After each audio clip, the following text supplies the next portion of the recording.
Just a few days ago, I launched a mini course and it took me just 7 days to get it built and published. In this video, I'm going to tell you exactly how I was able to build a mini course in such a small amount of time. And by the way, I did not use AI to help create the course. I used AI to help outline it. And I talk about that in another video that I can list below. But if you're using AI to build your course, you are not my ideal student.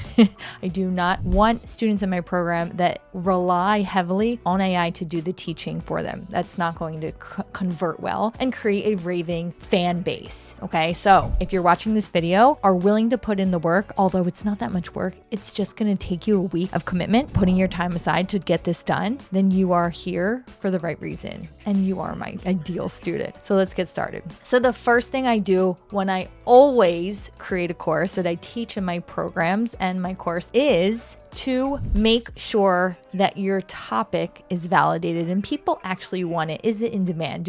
Are people looking to solve this problem? And if you don't know, you have to ask yourself, why this problem? Where did this problem come from? For me, I had students asking me, I don't know what to do next. I already have my course created. I don't need help creating it. I need help knowing where to publish it and what platform to use. That's a very specific problem, and specific problems are perfect for mini courses. They go together like peanut butter and jelly. If you do not know a specific problem that people are needing to solve, then you need to do some research. Go on YouTube, go on Reddit, go on any forum, Facebook groups, Instagram, look at comments, look at what's already being promoted out there and check out what people are asking, because people usually ask very specific questions, and many course creators kind of touch on broad topics. If you can make a course on just a portion of somebody else's massive course, you're going to be much more successful because people want immediate answers and help to solve a problem quickly, especially in this day and age. People want answers fast and they want to be able to do it without spending days going through a long course. So once you have a problem that you know that people are asking and it's very specific, like which platform to put my course on. This is my title, Course Publishing 101. Which platform, Teachable,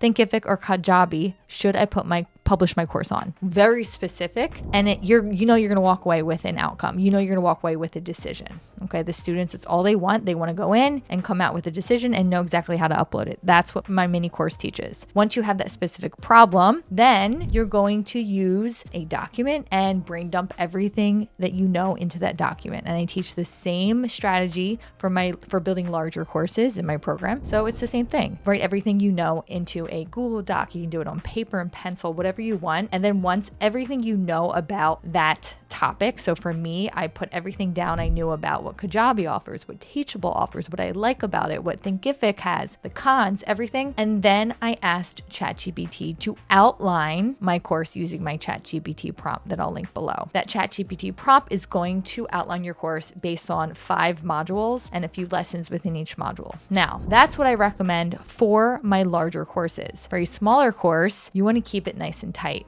3 modules is ideal. If you need an extra module to throw like a conclusion, or a module is included that has an introduction, that's fine. But 3 main modules where your core content, the meat of your course should be very minimal. Okay, it's why it's a mini course. And then within those modules should be 2 to 3 lessons. Now, I'm not going to restrict you and say it has to be 4 lessons, it has to be 2, because it depends on the length of your lessons. I highly recommend making your lessons no more than 10 minutes. If they can be 5 minutes, amazing. There is something psychological that happens when students are able to progress at a quicker pace and they know they're accomplishing something. Trust me, when I was a teacher, I gave students a 50 problem worksheet. It was a math teacher. They immediately looked at it and said, oh, I'm not going to do this. I'm not going to finish this. But when I gave them 5 separate 10 problem worksheets, they were banging them out. Why? Because bite-sized tasks or challenges or things, the educational pieces that people have to learn, bite-size is much more manageable, much less intimidating than, say, if you open up a lesson and it's 40 minutes long. No, don't make your lessons 40 40 minutes. And I have to say that sometimes I do go over 10 minutes because I'm talking about something that I cannot stop. But if I really tried hard, I could break those lessons up. So when you plan out your content for your mini course, make sure that you're finding those windows to make the breaks, right? You say, okay, this is one point I'm going to talk about. Like for me, if I'm uploading, one of my videos was longer than 20 minutes. When I showed people how to upload it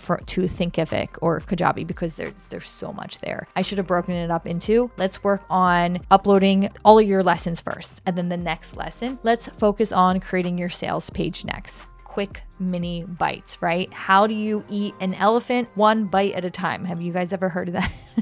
That analogy? That is the approach that we have to take as course creators for our students. Think about your students' experience, and if they're going to get frustrated, bored, and leave. Okay. I focus so much on bingeability, create bingeable content in my course and my coaching program. If you're not creating bingeable content and your students are not finishing your course, you're not going to get a testimonial and they're not going to buy from you again ever. And the point of mini courses is to encourage, persuade them to buy your bigger offers because they're like, oh, wow, this mini course is awesome. I wonder what else they have. Okay. So once you have your outline, you're going to put that outline in some tool. I like to use Notion, and then you're going to just structure it properly. Title your lessons. Make sure you include little bullet points as to what you're going to include in each lesson. Keep it minimal. Just give them what they need and nothing more. And then get started on creating your slides. Slides are the easiest, quickest way to build a course. And that's why I was able to do it in just 7 days. I used my pre-edited slide templates, my course templates that I offer to my students, and it made it super easy to just pop in lesson 1,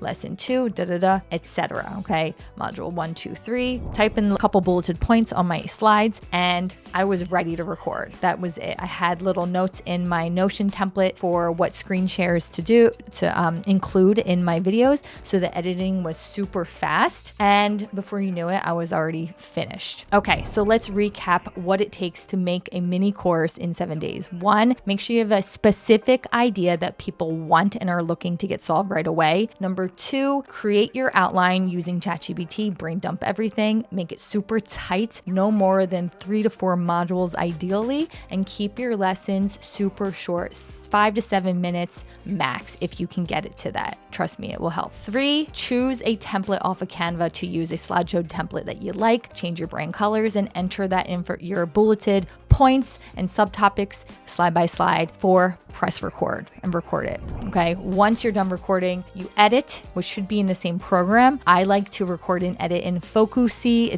or Loom. Both are great tools to use so that you're not uploading, downloading things from different editing platforms. And then once you're done, you just upload it to your teaching platform. And if you don't know what teaching platform to use, you can watch this video here or here to help you decide what platform to go with. And I highly recommend using Kajabi, Teachable, or Thinkific. They are built for course creators, so check it out.